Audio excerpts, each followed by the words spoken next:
अब ये होता है कि सुप्रीम कोर्ट का वो आईनी बेंच जो 23 अक्टूबर के महीने में कायम हुआ और उसके बाद से लेकर अब तक कोई ख़ास केसेस उसमें नहीं चल रहे थे, छोटे मोटी कार्रवाइयाँ होती थी, लेकिन यकदम एक कॉज लिस्ट आती है और उसमें बाकायदा वो अहम केसेस जो कि पीटीआई के नुक्ता नज़र से भी बहुत अहमियत के हामिल हैं वो फिक्स कर दिए जाते हैं।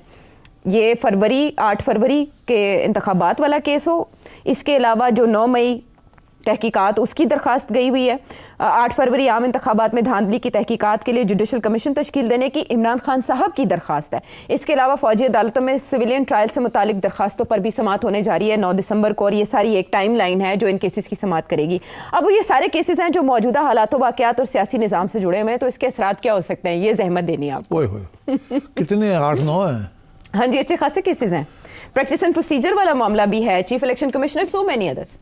मेरा ख्याल है सारे मोस्ट फैसले जो हैं वो हुकूमत के हक़ में ही आएंगे, इसीलिए तो कॉन्स्टिट्यूशनल बेंच बना है, फॉर गॉड्स सेक। सो इसलिए मैं समझता हूँ कि ये इसलिए जल्दी अब इनको निपटाने का फैसला किया गया है ताकि ये ख़त्म हो सारी कॉन्ट्रोवर्सीज। ये जवाब नहीं है, किसी कॉल का जवाब नहीं है या किसी तरफ से।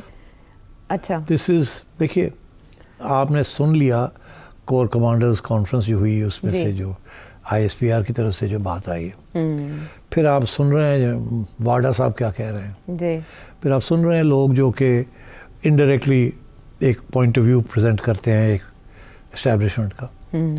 तो सारे जो पैगाम आ रहे हैं यही है कि अब हार्ड लाइन आ रही है, और अभी ये भी कि जी एक और प्रेशर आ रहा है कि जी और भी तरमीम की जाए, कानून बनाए जाएं, specially social media, specially fake news, तो ये सारी बातें आ रही हैं। कब से को लोग कह रहे हैं कि एक और कॉन्स्टिट्यूशनल अमेंडमेंट भी आएगी और इसके अलावा भी कुछ कानून बनेंगे। हाँ।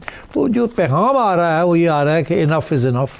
अच्छा। और अब हार्ड लाइन आएगी, और गवर्नमेंट को ये कहा जा रहा है कि यार गेट ऑन विद इट, आप लोग थोड़े सुस्त पड़े हुए हैं। ठीक। अच्छा, अब मोहसिन नकवी साहब ने तो अपना काम कर दिया। हाँ। और क्रेडिट भी ले गए जहाँ क्रेडिट मिलती है उनको, from the point of view of the establishment. क्या काम किया 26 नवंबर वाला? अच्छा, मुझे लगा चैंपियंस ट्रॉफी वाला। अब चैंपियंस ट्रॉफी वाला भी काम उन्होंने कर लिया है, वो पहले वाला भी काम कर लिया है। उन्होंने जो लॉन्ग मार्च को फेल करा दिया। जी। तो अब बात यह है कि गवर्नमेंट ने क्या किया है, ठीक है भाग दौड़ करके 26th अमेंडमेंट करवा ली है, तो अब मैं समझता हूँ कि प्रेशर है गवर्नमेंट के ऊपर। अच्छा। कि कुछ कानून साजी की जाए। इसी तरीके के साथ मेरा ख्याल है और जगह पे भी प्रेशर होगा कि let's get on with it. तो ये जो सारे केसेस हैं इनमें से 1-2 काफ़ी अहम है, बाकी जो है वो तो एक्सपेक्ट करें कि वो जो फैसले आएंगे वो हुकूमत के हक़ में होंगे। एक जो बहुत अहम केस है that relates to military courts जी, और trial of civilians in military courts जी। अच्छा, मैं समझता हूँ ये सारे जो केसेस हैं ना, फॉर एग्जांपल वो इमरान खान की पिटीशन है कि जुडिशल कमीशन बनाई जाए जी, वो मेरा ख्याल है हाँ क्यों नहीं, ओके हो जाएगी। अच्छा। वो तो कोई इशू नहीं है, वो तो गवर्नमेंट तैयार है बढ़ाने के लिए। सवाल ये है कि कमीशनें आमतौर पे बनती हैं मामले को ठप करने के लिए, जो तारीख बताती है कि किसी चीज़ को ठप करना हो, गोल करना हो, कमीशन बना दो, क्योंकि वो गवर्नमेंट कमीशन तो गवर्नमेंट बनाती है ना, अदालत कमीशन नहीं बना सकती। अदालत अंडर कानून can only instruct the government कि आप बनाए कमीशन, बाकी गवर्नमेंट बनाती है उसकी rule and procedures and rule. तो वो कैसी कमीशन बनाएंगे, वो एक्सेप्टेबल होती है नहीं होती, कितनी जल्दी वो फैसले करती है और क्या फैसले करती है, सेपरेट इशू। बट मेरा ख्याल है ये कंसीड कर दिया जाएगा कि एक कमीशन बननी चाहिए। अब क्या वो जुडिशल हो या कोई और हो, मेरा नहीं ख्याल अदालत ये कहेगी जुडिशल कमीशन बनाओ। वो ये ज़रूर कह सकते हैं कि एक कमीशन बनाया हो इंक्वायरी जी, ठीक है, उसके अंदर रिटायर्ड जजेस भी हो सकते हैं, but it can't be A judicial commission. Okay, ठीक। सो एक तो ये बात है। दूसरी, आप 1-2 और केसेस हैं, I think they relate to 9 मई तहकीकात, ये मुतालबा इमरान खान साहब का भी है, इसी की मैं बात कर रहा हूँ। तो ये शायद मान लिया जाएगा और ये सुप्रीम कोर्ट इस पे आईनी बेंच, इसको थोड़ा सा अमेंड किया जाएगा और मान लिया जाएगा। ओके। और जो 8 फरवरी के आम इंतखाबात में मुबैना धांधली की तहकीकात के खिलाफ, वो कहेंगे जी ये तो ऑलरेडी ट्राइब्यूनल्स बन गई हैं जी, तो इसकी यहाँ आने की क्या ज़रूरत है, ये तो आपने जाना है जहाँ जाना है वहाँ जाए। अच्छा। वो तो इलेक्शन कमीशन का खाता है, ये हमारा खाता नहीं है। और क्या पूछते चले, मैं आपको बताता हूँ क्या कहेंगे। अच्छा, और इसमें अब आपने फौजी अदालतों में सिविलियन ट्रायल से मुतालिक जो दरखास्तों की बात की, ये केस पहले चले, ये बहुत इंपॉर्टेंट है। देखिए 2020 में आपको याद होगा पेशावर हाई कोर्ट के चीफ जस्टिस साहब सेठ वकार साहब जो वफात पा गए हैं, ठीक जी। उन्होंने एस्टैब्लिशमेंट को 3 इश्यूज़ के ऊपर नाराज़ किया था। पहला इशू ये था कि उन्होंने बहुत से तालिबान थे जिनको गिरफ़्तार किया हुआ था और वो एक किस्म के डिसिपेट थे, क्योंकि टेररिस्ट के ख़िलाफ़ एविडेंस इकट्ठा करना बड़ा मुश्किल होता है, बिकॉज़ वो एक किस्म की वॉर जोन होती है ना। तो उनको मिलिट्री ने पकड़ा हुआ था, पकड़ के रखा हुआ था कैंप्स के अंदर और तफ्तीश हो रही थी और वैसे ही रखा हुआ था डिटेन करके। तो इन्होंने ऑर्डर किया कि हमें बताया जाए कितने रखे हुए हैं आपने, कहाँ रखे हुए हैं, और जहाँ रखे हुए हैं वो इलीगल है और इनको रिहा करें या केस करें इनके ऊपर। तो वो बात ज़ाहिर है पसंद नहीं आई कि यार हम we are fighting a war, और वॉर के अंदर तो ये चीज़ें होती हैं, यू डिटेन पीपल जी। और वो उस वक्त टाइम नहीं होता तो वो फील्ड में पकड़े जाते हैं। अब वो क्या आप एविडेंस लेके आएंगे उनके खिलाफ, देयर वॉर कॉम्पिटेंट्स। तो खैर एनीवे, तो वो नाराज़गी का इजहार किया उन्होंने कि यार है तुसी जज साहब मेहरबानी, हमने ठीक है 1000 एक लोग रखे हुए हैं इन सेंटर्स में और वो अनडिफाइंड है, but that's the way nature of war. खैर उन्होंने कहा नहीं sorry, this is not a declared war, आप बताएं कहाँ रखे हुए, लिस्टें दें, नहीं तो छोड़े उनको। तो एक तो ये इशू बना। उसके बाद फिर फौज ने सोचा कि अच्छा चलो हम केसेस करते हैं, उनके ऊपर कोर्ट मार्शल करते हैं। अच्छा। तो उनमें से कोई 196 के करीब कोर्ट मार्शल किए गए और उनको सजाएं सुनाई गई। उन्होंने अपील कर दी पेशावर हाई कोर्ट में। तो जज साहब ने, चीफ जस्टिस साहब ने कहा कि जी सिविलियंस को तो मिलिट्री कोर्ट्स पे ट्राई किया ही नहीं जा सकता। तो वो समझे आप दूसरी कील मार दिया उन्होंने सारी ये anti war effort, anti terrorism के ऊपर जो कार्रवाई एस्टैब्लिशमेंट कर रही थी मिलिट्री का। तो दे वर वेरी अपसेट कि यार फॉर गॉड्स सेक, पहले आपने कहा छोड़ दे या करे केस, तो हमने जब किया है तो तुम आप छोड़ रहे हो उनको, वी कांट डू दैट। तो खैर एनीवे वो उसको फिर इन्होंने गवर्नमेंट ने, उस वक्त की गवर्नमेंट ने चैलेंज किया, खान साहब इमरान खान की गवर्नमेंट थी, उन्होंने फिर चैलेंज किया पेशावर हाई कोर्ट कि जो जजमेंट थी उसको सुप्रीम कोर्ट में जी। अच्छा, अब सुप्रीम कोर्ट में फिर वो लेके बैठ गए। 2020 में उन्होंने उसको कर दिया था ना, उन्होंने रोक दिया, सस्पेंड कर दिया और सुप्रीम कोर्ट ने सस्पेंड कर दिया। अच्छा, उसके बाद क्या हुआ कि वो केस अभी तक फंसा हुआ है, उसके बाद आगे बात ही नहीं हुई इसकी। अच्छा, मगर इन द मीन वाइल 9 मई हो गया 23 में जी, और लोग पकड़े गए, कोई 103 के करीब के एस्टैब्लिशमेंट गए, इनके तो कोर्ट मार्शल होगा। वो अपील, वो पिटिशन आ गई कि सिविलियन को नहीं किया जा सकता जी, जस्टिस जवाद एस ख्वाजा। अच्छा, ये फिर ये केस पड़ा हुआ है उस वक्त का जी।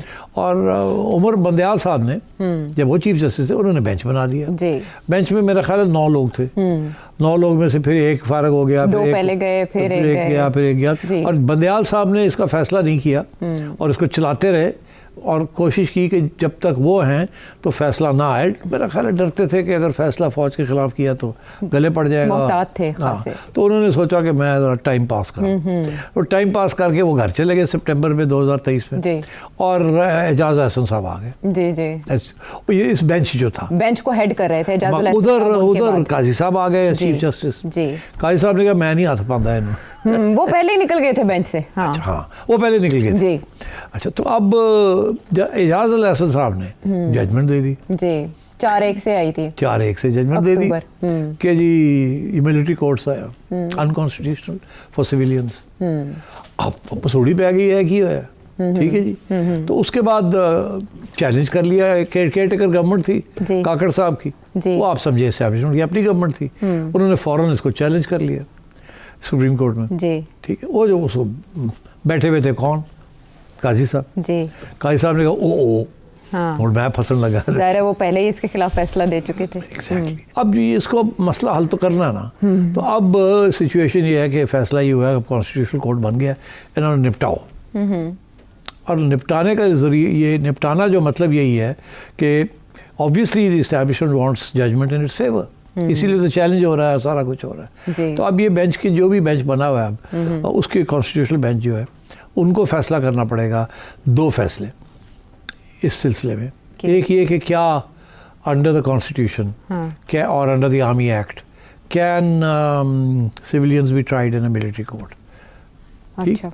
अच्छा, तारीख में civilians have been tried in a military court, Pakistan में भी और इंडिया में भी। यस यस, ज़ियाउल हक के ज़माने में in other times civilians have been tried in a military court and been court martialled, and then कुछ किसी को रिप्रीव मिल गई, किसी को पार्डन मिल गया, कभी सज़ा भी होगी। अच्छा, मगर ये इशू अब खड़ा हो गया है। अच्छा, और इस माहौल, पहले जो माहौल था it was against trial of civilians और मिलिट्री कोर्ट्स, क्योंकि थोड़ी सी जजेस थोड़े से ऐसे ऐसे हो रहे थे, अब वो ज़्यादा नहीं हो सकते ऐसे ऐसे।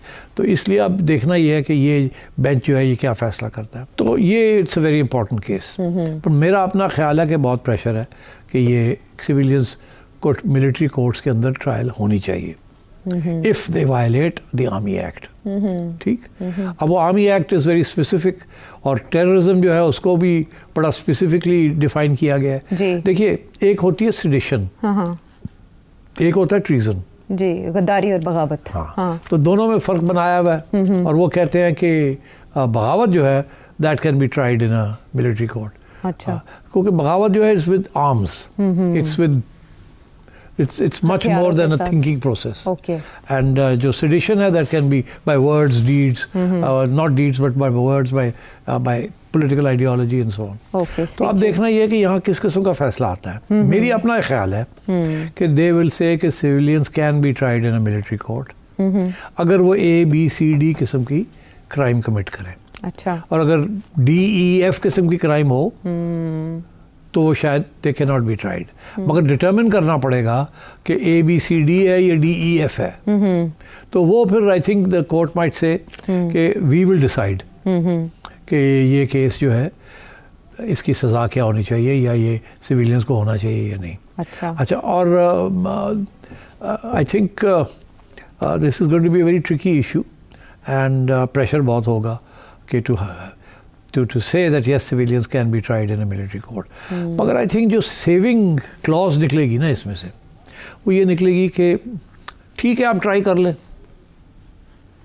और ट्रायल के बाद जो सेंटेंसेस होगी वो हमारे पास आएगी।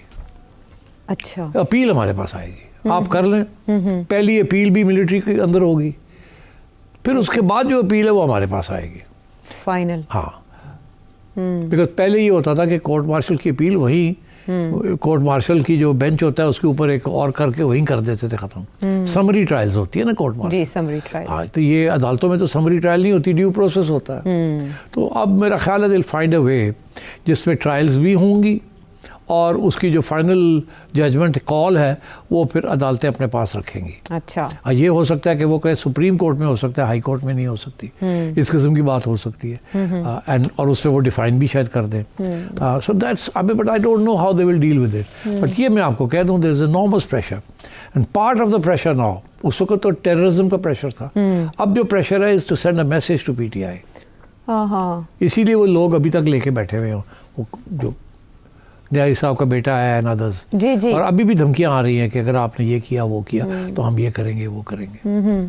असल में ये इस लिहाज से भी अहम है कि जब ये 26वीं आईनी तरमीम आ रही थी तो आप भी इस पर बात कर रहे थे, और बिलावल मौलाना फजलुर रहमान भी, कि उसका हिस्सा ये मिलिट्री कोर्ट के हवाले से भी तरमीम होंगी, लेकिन वो नहीं हुई। अब इमरान खान साहब की एक दरख्वास्त इस्लामाबाद हाई कोर्ट में गई हुई है कि रोका जाए मिलिट्री कोर्ट की तहवील में देने से, और ये अलीमा खान साहिबा भी खदशे का इजहार कर चुकी हैं कि इमरान खान साहब को मिलिट्री तहवील में दिया जा सकता है ट्रायल के लिए।